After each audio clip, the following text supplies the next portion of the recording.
Hey, what is up guys? So the new Zefra card is out, and some of you guys are like, what the heck is Zefras? I know some of you guys don't really remember this archetype, but it was an archetype that really tried to push pendulums because they had Satellar Knights, they had the Yangzings, they had Shadals, they had Necros. It was like, let's combine all of the meta stuff and make a pendulum deck out of it. And it's not a bad deck. You guys can see it right now in action with the new card Zefra Provenience. And you guys will see that you can bust out the Pendulum Synchro monster pretty easy in the deck. And the Pendulum monster is a pretty good card. Some of you guys remember when I first covered it, everyone was like, wow, this card is so broken. Now that you know the game has evolved, but the card is still pretty dang strong. You guys will see it multiple times in these replays from Mr. Godzilla Brawler. Shoutouts to him for sending in these sweet replays, showing off that new card and how good Yangzing or Zefras, or if you want to call it Shadal, Satellar, Necros, like you literally throw like everything into one deck. Because look at this, you can search out a lot of different cards in this deck. And again, you'll have access to a very, very powerful extra deck monster that has a really amazing effect once you guys see it. And you can basically throw it out pretty consistently. Obviously, you'll still lose to things like Warning, as any Pendulum deck will. But nonetheless, it's a really strong card. And in addition to that, you have Zefra Divine Strike, so when anything is activated, you get to manage a face-up Zefra monster from your extra deck, and you get to negate the activation. So the deck is really, really, really strong, and it has a lot of great cards. In addition to the new Yangzing Synchro monster, lets you search an additional card out, and here is the card that I was talking about, guys. Nirvana High Paladin actually has a really great target now, which is, of course, Zefra Provenience. So Zefra Provenience lets you search out anything that you want in your deck, pretty much. It's any Zefra card. And then you get to protect your Zefra monsters when they're summoned. This guy has 100 life points. Will he come back? But anyways, Nirvana High Paladin, guys, it's an amazing card. Basically, if this card in your monster zone is destroyed with Battle Bar card effect, you get to place it in the Pendulum zone.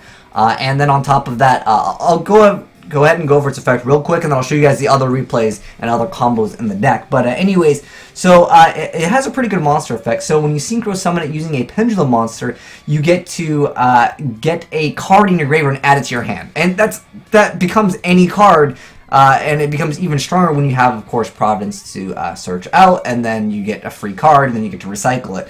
So that's a really, really insane effect. And then on top of that, if this card, when it destroys an opponent's monster by battle, you get to half your opponent's life points. That's a pretty good effect. And then when it dies, it gets to go in the Pendulum zone. And its effect is in the Pendulum zone. If Pendulum monster you control attacks for that battle, it can't be destroyed by battle. Also, you take no battle damage. And at the end of the damage step, if a Pendulum monster you control attacked, all monsters your opponent currently control lose attack equal to that attacking monster's attack until the end of this turn. It's a pretty decent little effect. I remember when we first went over that card, everyone was like, wow, the card is a little bit broken. But, it came out, and, obviously the game has evolved since then. This deck can throw it out relatively fast. I'm not sure why we see Upstart in the deck, but I'll also give you guys the deck profiles so you guys can go ahead and mess around with it. But again, it all comes down to being able to just bust out really crazy fields with a lot of synchros and exceeds. So if you really like extra decks, this is a really fun deck for you guys to mess around with because you'll have access to a lot of different things. It almost reminds me of like Plant Synchro because it's like a toolbox-ish kind of a deck. Because you have this card and this card over here. When it's normal or flipped or pendulum summon, you get to target another Tellarknight or Zefra card in your monster zone and one set card your opponent controls. So you can kind of pop different things, and then obviously you can keep on recycling this guy. And in addition to that, there is another Zefra card that I wanted to actually go over once we see it in action. It's a really key card in here. Zefra, the Secret of the Yangzing. So this card's got a pretty decent effect. Its monster effect is when this card in your monster zone is destroyed battle by card effect, you get to add one Yangzing or Zefra spell and trap from your deck to your hand. So you get to add the card that searches out another like any card. So the deck has very, very good consistency, as you guys will see over here. And then once again, the Nirvana High Paladin, you attack something, half your opponent's life point. It doesn't even have like other monsters you control can't attack or anything like that. So it's very easy once you pull off a Nirvana. If you have any follow-up plays, usually you can make it game, especially if they only leave their board with like one monster. So pretty cool stuff. I definitely enjoy seeing some of the older archetypes get support that never really took off, because when I first heard of like Zefras, I'm like, whoa, they put Shadals, Satellars, Necros, and they threw in all these Yangzings like all into one deck. That's crazy. Like I just saw it and I was like, it has to be good, but it had consistency issues. Obviously, we've got other cards like Oracle that can help us out with consistency as well, where maybe we can draw a card, or we go for a Synchro monster. You can choose a monster from your deck and stack your deck so you can draw into some of those good cards. Heck, you could draw into that Dark Magician card where if you draw it, you get to instantly special summon it. There's a lot of crazy things that have interactions with Oracle of Zefra that, like, if you draw into it, I don't know, there's like, I think there's some like there's Destiny here. I think it's a dasher. If like you get to like draw during your draw phase, you get like special summon monster. There's a lot of crazy interactions with Oracle that can open up a lot of crazy combo-licious plays, and I like those kind of things. Even though I feel like as of right now, this deck is still really strong. I don't think it can compete with some of the other decks because it doesn't stun as hard, unless of course you're going for the new Yang Zing, and then you can follow up with like a really easy like double negation. But it's still a very good deck, and I think it has a lot of potential because it has that potential to stun. But I feel like pendulum based decks, there's a lot of things that counter, specifically cards that just, you know, get rid of everything like Solemns. But as of right now, pendulums are still pretty decent because Metal Foes is kind of the deck that I think a lot of people are playing if they're playing pendulums. It's one of the more popular ones as of right now. It's a very, very strong deck as well.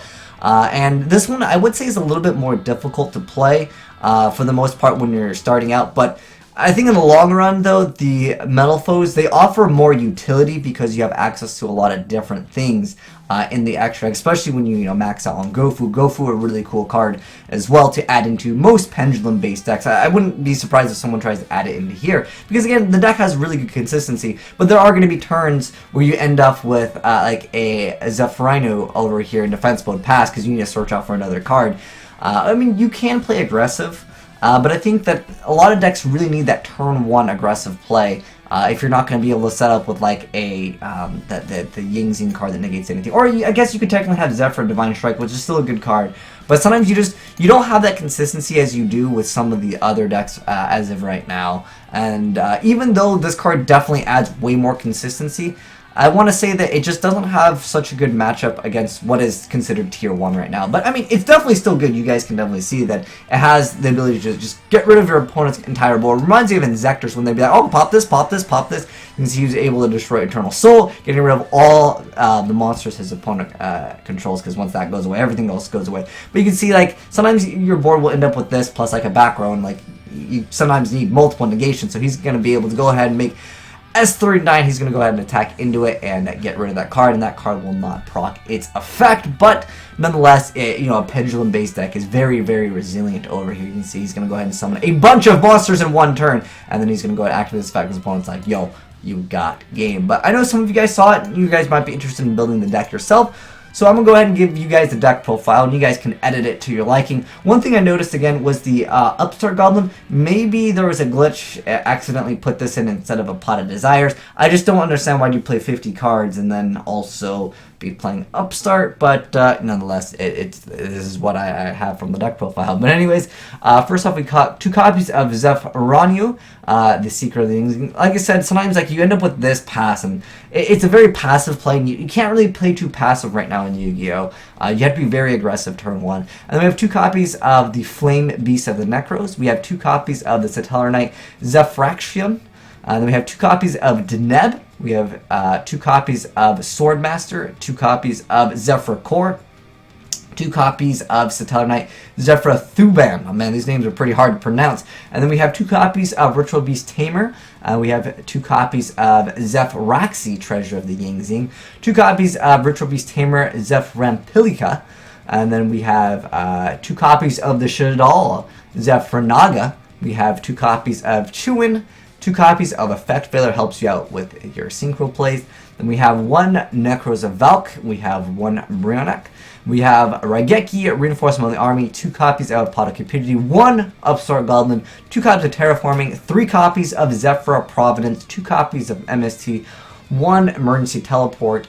3 copies of Oracle of Zefra. 1 Bottomless. 2 copies of Zefra Divine Strike. And 2 copies of Solemn Strike. And 1 Solemn Warning.